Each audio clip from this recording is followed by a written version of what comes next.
En janvier 1761, lorsque paraît la nouvelle Héloïse, Rousseau a presque 50 ans et il n'est pas du tout connu pour être un romancier. Au contraire, c'est un contempteur euh, des sciences, des arts et des lettres qui s'est fait connaître en 1750 par le discours sur les sciences et les arts qui condamne la fiction romanesque, théâtrale, et le fait qu'il se retrouve romancier est un paradoxe. D'où le fait que l'exposition présentée à la BIS s'intitule « Rousseau, romancier malgré lui ».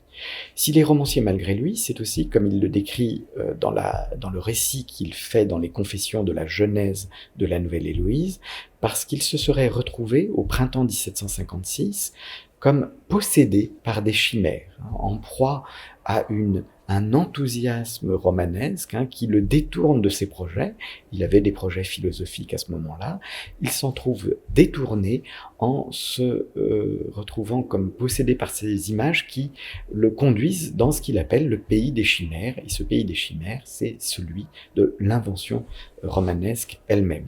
Mais le paradoxe, c'est qu'en se détournant de ces projets philosophiques, en réalité, il ne s'en détourne pas vraiment, car c'est sans doute le roman le plus philosophique du XVIIIe siècle. On pourrait dire que la philosophie fait retour sans cesse dans ce roman d'amour qui est écrit par un philosophe. Alors, l'exposition que j'ai conçue pour la BIS cherche à exposer certains documents particulièrement précieux que possède la bibliothèque dans ses collections, et en particulier des fragments du brouillon. L'essentiel du brouillon est conservé à l'Assemblée nationale, mais grâce à Victor Cousin, la BIS possède quelques fragments de la 6e partie de la Nouvelle Héloïse, et ce sont des documents extrêmement précieux qui sont mis en valeur dans la première vitrine, avec quelques essais de transcription et des confrontations avec la version finale pour montrer, pour mesurer le travail de Rousseau romancier pour nous faire entrer dans l'atelier du roman.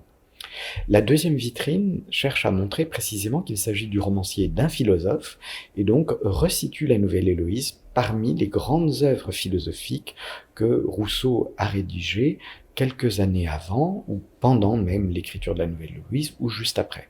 Donc depuis le discours sur les sciences et les arts en 1750 jusqu'au contrat social en 1762, en passant par le discours sur l'origine de l'inégalité, la lettre à d'Alembert en 1758 et Émile, paru en 1762.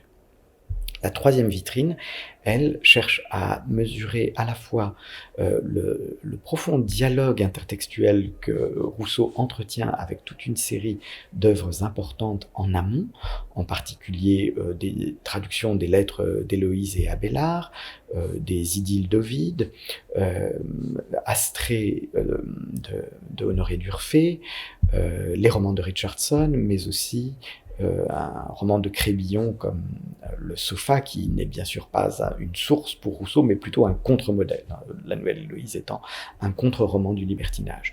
Et puis toute la suite de la vitrine s'efforce de montrer, de mettre en valeur l'immense succès du roman, qui est le roman qui a été le plus réédité au XVIIIe siècle. On estime qu'il y a eu plus de 70 éditions entre 1761 et 1800.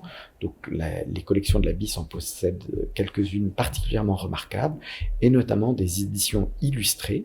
D'abord, édition illustrée voulue par Rousseau. Rousseau a tenu à ce que son roman soit illustré par Gravelot dès la première édition de 1761, dans un recueil parallèle qui s'appelait Recueil d'estampes, et que les lecteurs pouvaient insérer dans l'édition originale.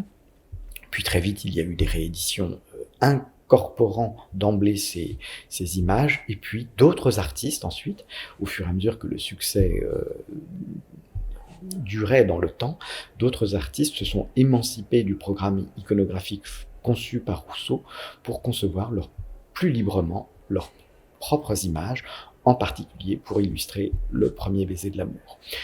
D'autres documents de cette vitrine montrent aussi le succès à la fois polémique.